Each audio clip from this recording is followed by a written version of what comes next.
I'm Bethany, and today I'm going to be talking to you about Daytripper by Fabio Moon and Gabriel Ba. They're twin brothers, and so I get their last names mixed up because I'm not really sure why they're different. The coloring is by Dave Stewart, and the lettering is by Sean Conant, or Knott. Sean Conant? We don't know. So both brothers draw. I did a little research online, and they, I think, usually take turns drawing depending on what the book calls for. So I'm not 100% sure which one of the brothers drew most of this one, but they both wrote it and kind of came up with the creative vision together. Daytripper is published by DC Comics, and it's 247 pages, but it's a quick read. So let's talk about the book. It's a graphic novel compilation. It was originally a series published in magazine form. As far as the act structure goes, it doesn't necessarily follow in a typical way. It's kind of mini arcs within a larger arc. So each section of the graphic novel is a significant moment in the life of the main character, Bras. I'm butchering it because it's Spanish, but just bear with me. So each section is a significant moment in his life, and the way that he reacts to that situation always leads to his death, an untimely death. So the conflict and shift over the entire book, it doesn't really kind of climax or change until page 203, when he's given the chance to face a sort of death-like figure who's a nymph creature who shows him the truth of his life. So it doesn't necessarily have a clear beginning and end because it jumps in at the beginning of the book when he's in his 20s and kind of jumps around.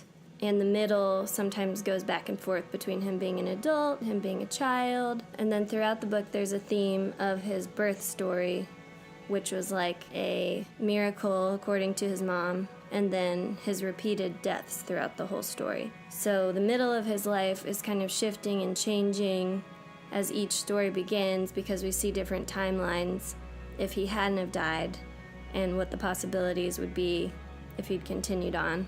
His character arc is unchanged through the majority of the book until we get to that climax around 200. He's always chasing after what his life is supposed to be, or what his dream is supposed to be, and he doesn't understand that he's already living it.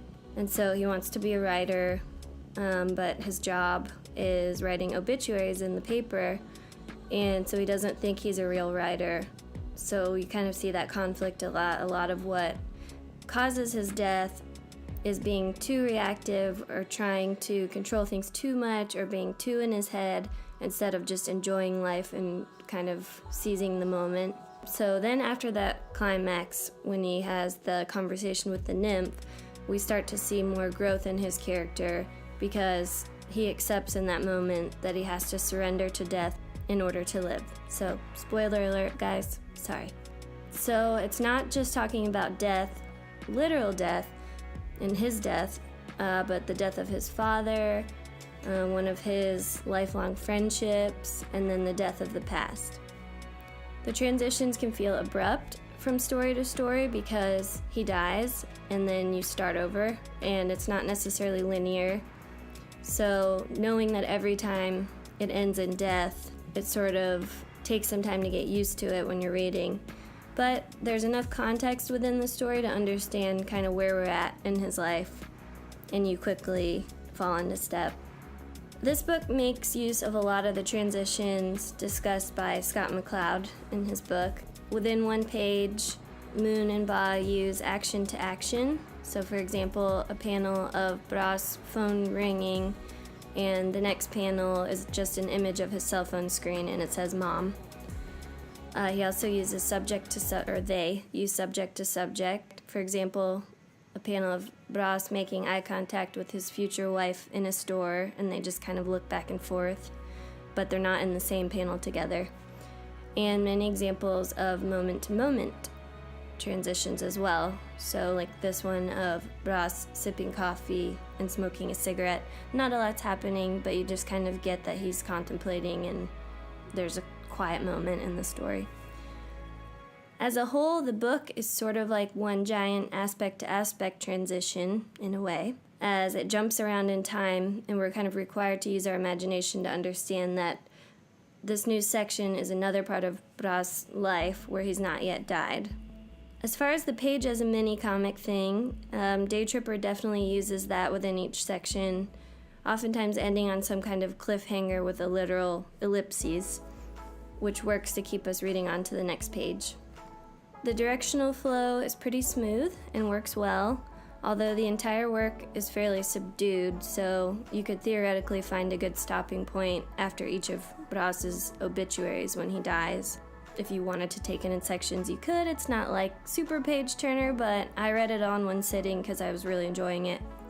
I would definitely recommend this story to my classmates because it's different from a typical comic and it's inspiring as a writer to see how this medium can be used to tell a story.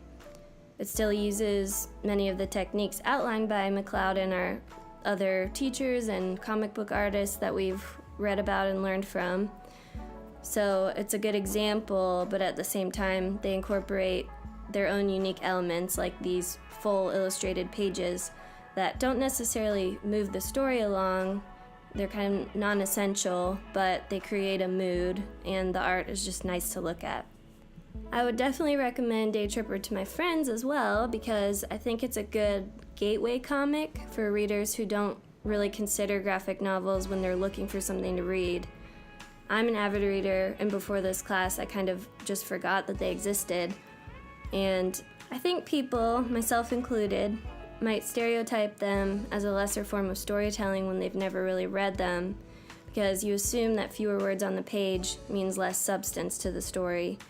However, the more exposure I've had to comics, the more I've realized that the art is actually integral to conveying parts of the story. It's kind of a necessary complement that might otherwise just be chunks of description if it were a regular novel. And I tend to skim those anyway when I'm reading, so I think Daytripper would be a great way to show people who had the same preconceived notions that I did that comics aren't just superheroes in action, if that's not your thing.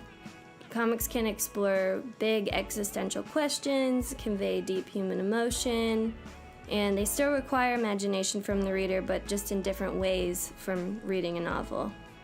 After Daytripper and other comics that I've gotten to read during this class and outside of class, I'm seriously considering creating a graphic novel of my own. Even if it never turns into a career or makes me any money, I'd still be really proud to just create something like this. And I think it's one of the more underrated forms of storytelling out there. I just say that because I don't have a lot of friends who really read them. I don't know hardly anyone that talks about them. So I feel like graphic novels and comics give me a feeling of childhood nostalgia, reminding me of when I loved to draw and watch cartoons and trace characters, trying to get them to look as close as I could to the artist. And now as an aspiring writer, they show me how much is possible when you're able to incorporate illustrations to your story. You're virtually unlimited in regards to setting, the laws of nature, budget, and I mean that in comparison to like a film or television production where you have to pay actors, actresses, the set, everything. But with a comic, you can kind of recreate any story or make any story come to life with a relatively small team. So thank you for watching my presentation. I hope you enjoyed it, and I hope you'll check out Daytripper by Fabio Moon and Gabriel Ba. Bye!